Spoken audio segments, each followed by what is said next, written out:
And it's Ken Kreitzer for Cam Vets Media. We are at Yankee Stadium, Old Timers Day, and I have a chance to talk with a player that I saw my entire growing up. Played for the Yankees, had a great career, and that is Roy White. Roy, good to see you. What's it like for you to be at Old Timers Day this year? Oh, it's always great to come back every year and see a lot of my old teammates and other guys that are players that have been with the Yankees, over the years. So it's something I always look forward to, and I'm really happy to be here. And we were chatting that I remember when you came up with the Yankees in the mid-'60s, the Mickey Mantle era, struggling teams. But then the Yankees got really good in the 70s, in the mid-'70s. And to me, the high point was the famous Yankee-Red Sox playoff game in Boston in '78. What are some highlights of your career, days that stand out to you? Well, first of all, number one was the first time getting called up to the Yankees and going into the Yankee clubhouse and seeing Mickey Mantle and Whitey Ford and Yogi and Ellie Howard, Bobby Richardson, all these guys that I was watching when I was in Little League. So that was amazing. I couldn't believe I was there and that these players were still there for the Yankees.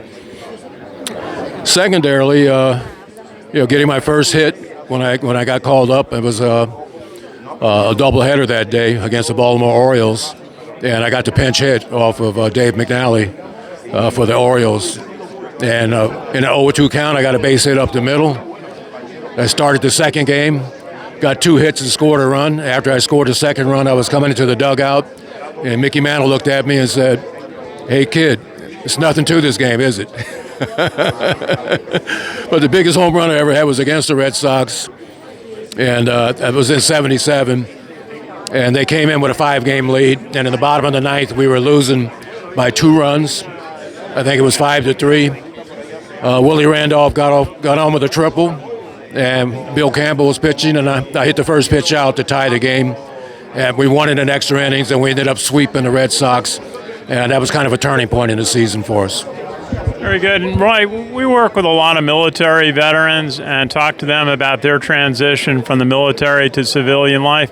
What was the key in your transition from playing Major League Baseball, very distinguished career, to your life after baseball?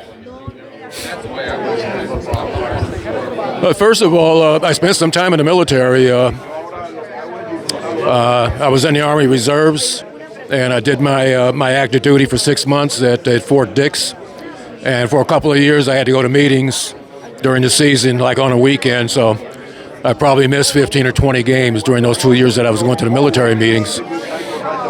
So the experience was very enlightening, to be in the military. And I followed all the rules and did as I was told. And I guess I was a good soldier. So I did have some time. I am a veteran, from being in the military. I didn't have to go to Vietnam, luckily. But coming out of baseball, I think the first year that I was coaching, I still wanted to play because I felt physically that I could go out and compete. But the next year, I'm coaching first, and I saw a guy out there throwing like 95 with a good slider and stuff. And I said, boy, I'm glad I'm coaching first base instead of having to hit the hitter's box. So it's a good transition, though. I had more time with my family and got involved in some other businesses. So, well, that's great, and thank you for your service in the U.S. Army. And tell if you were speaking to a group of perhaps college players or minor league players about how they should prepare, that baseball isn't forever, that how would you talk to them about preparing for their careers after baseball? Yeah, that's something that you always got to think about, because you're not going to be able to play baseball forever. And anytime you could have an injury, it could be all over. So, first of all, hopefully that most of the players now are coming out of colleges, so they do have some educational background where they could have a business that they could fall back on. And for those that don't, it's going to be a different story. They should try to involve themselves in something or start looking for some ways that are going to be opportunities for them to be successful in life when they come out of baseball. Well, what did you take from baseball that helped you in your business career? Certainly a lot about teamwork and leadership. Yeah, I think that's the main thing. In any business, you got to have a lot of teamwork. It's the same thing in baseball. Each person has a different job to do that's on the field and in the batting order. In my time, it was my job mostly to get on base so somebody could drive me in so I could score runs. So you got to be what you are. You can't be something that you're not. At one time, I thought I could hit home runs, and I failed. I ended up on the bench, and that taught me a lesson to be myself and do what I'm capable of doing. And I think it's the same thing in the business world. You got to find something that you're good at, and you got to stick with it. Very good. Well, Roy White, it's really a pleasure for me to talk with you. I watched you play from your whole career when I was a little guy and going to the old Yankee Stadium and all the way up to your great moments in the playoffs, beating the Red Sox and the World Series. Was there a World Series moment? You played on teams that came so far in your career. Was there a moment when you're in the World Series that said, "Wow, you've really got a good opportunity"? Yeah, I think in the World Series in 1978, we're playing the Dodgers, and I'm from Los Angeles. And when we got back to New York, we were down 0-2 in that series. They'd won the first two games in L.A. And in the first inning, I homered off of Don Sutton. And Greg Nettles had a great game at third base. And we kind of turned it around from there and went on to win. And so that was great that my parents had the opportunity to see me play in that World Series. And that's something I'll never forget.